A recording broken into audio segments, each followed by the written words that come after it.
Hi class, it's Darwin here. Going to give you my reactions to the realistic fiction selections that I had for this week. Going to share with you how I felt about my selections, a couple of quotes from each book that I connected with, and also I'm going to talk about the literacy value of realistic fiction as a genre for young adults. So first, I chose the book Every Day by David Levithan. And this is a very good book about a guy that, well, I say a guy, he could be a guy or a girl. He jumps from person to person and does this every 24 hours. It's just, the way he lives his life. Each day, every day, he's in a new person, and he gets to experience their memory bank and what challenges they face on a day-to-day basis. And the interesting thing is the author is very creative. He puts you in a person that is, you could be a girl one day, a boy the next. You could be blind. You could be disabled. You could be gay, you could be straight, you could be bullied, you could be rich, poor, etc. So the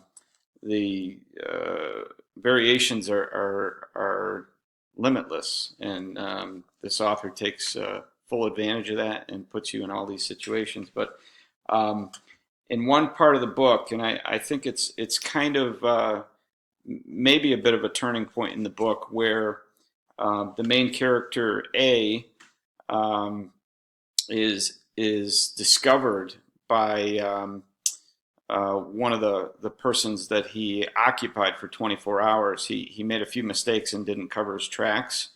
So this person discovers that he was possessed, and this person feels like he was possessed by the devil, and makes kind of a spectacle of himself, gets some media attention and everything. And A is caught in this moral trap where he knows he's potentially damaged this individual for the rest of his life, but at the same time he doesn't want to uh, give himself up in a way that's gonna compromise his own life. So he's trying to sort through that.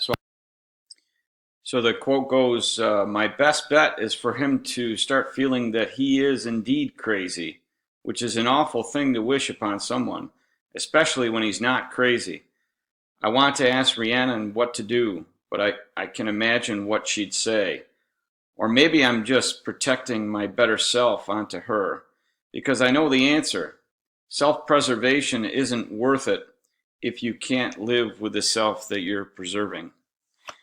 Okay, my second selection was the book called Paper Towns. Uh, so Paper Towns is the best way I could describe this book is it's a book about relationships between adolescents.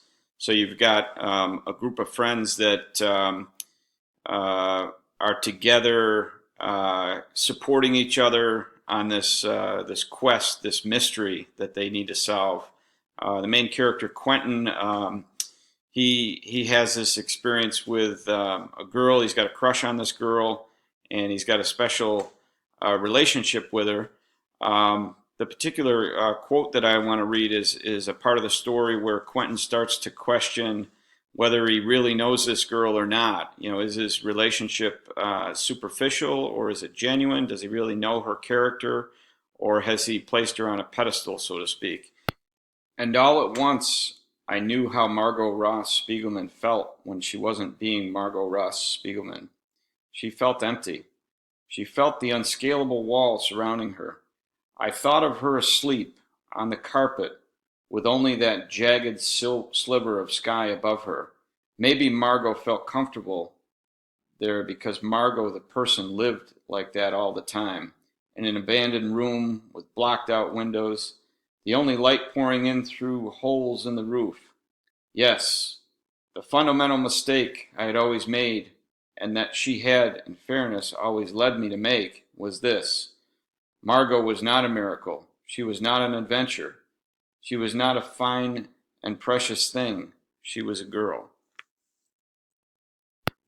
So in the story Paper Towns, I mentioned that it's best described as a book that helps or can help adolescents take a close look at their relationships.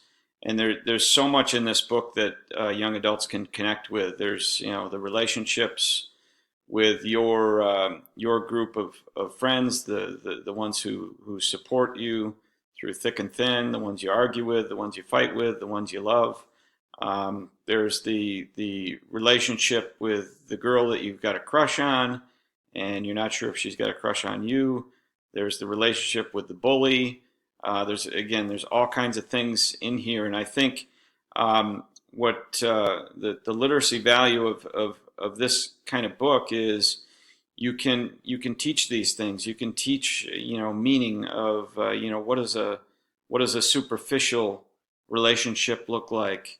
What does a very genuine relationship look like, and what sorts of things? How do we know that this relationship is superficial or this relationship is genuine? What's the value of a genuine relationship? How can it help you through life's struggles and challenges, etc.? In the second book, Every Day, I found this book, its literacy value was very much in the zone of teaching diversity. We know and we hear statements like there's strength in diversity, but why is there strength in diversity? Why should we teach young adults to respect diversity? I think there's two aspects, and I think we saw this in the assigned reading.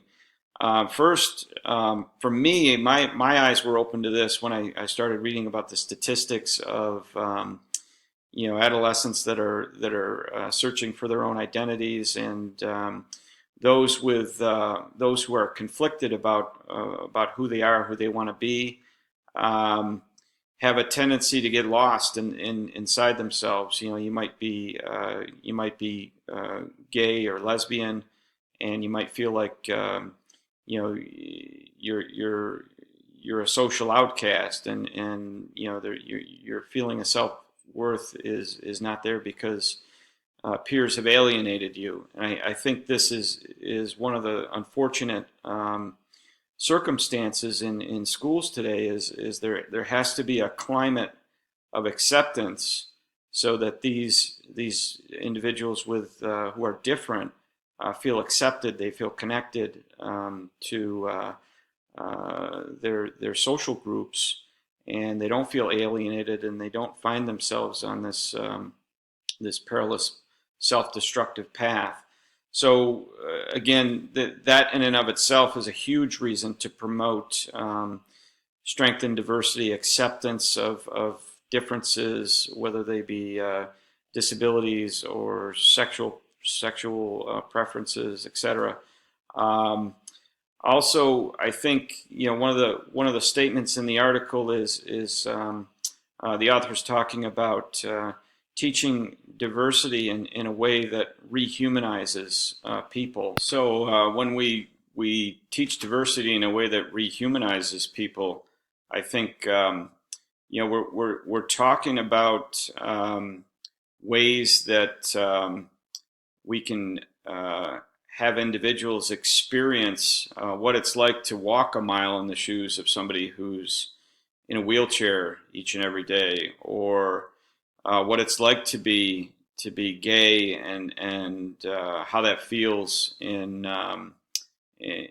today's schools, whether you're accepted or not. So I think one of the things that I thought about when I read that statement about teaching an appreciation of diversity in a way which rehumanizes is we have pieces of literature like Every Day, where the author does a great job of helping the reader jump into somebody else's shoes, experience what it feels like to be that person, and what their challenges feel like, what decisions they're faced with. And to me, when you can experience these things through literature, your perspectives can only get broader. And the other point is, without these pieces of literature, I think it would be very difficult to experience,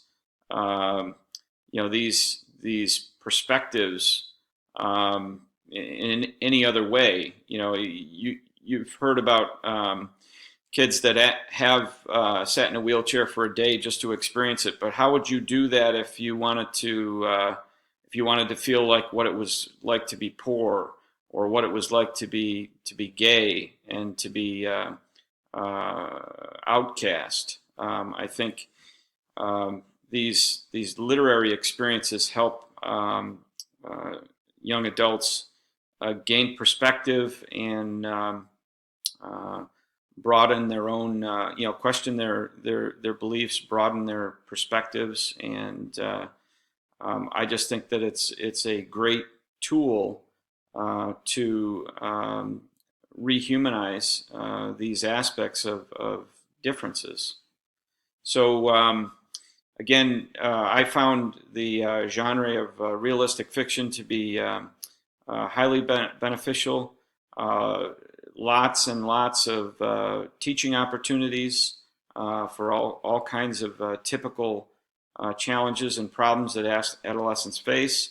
And I think the way the genre is written in quality literature is very engaging and connecting. And these two books that I picked were very hard to put down. And I just think it's a great genre of literature for our young adults to tap into. So with that, thank you for listening, and I'll see you next week.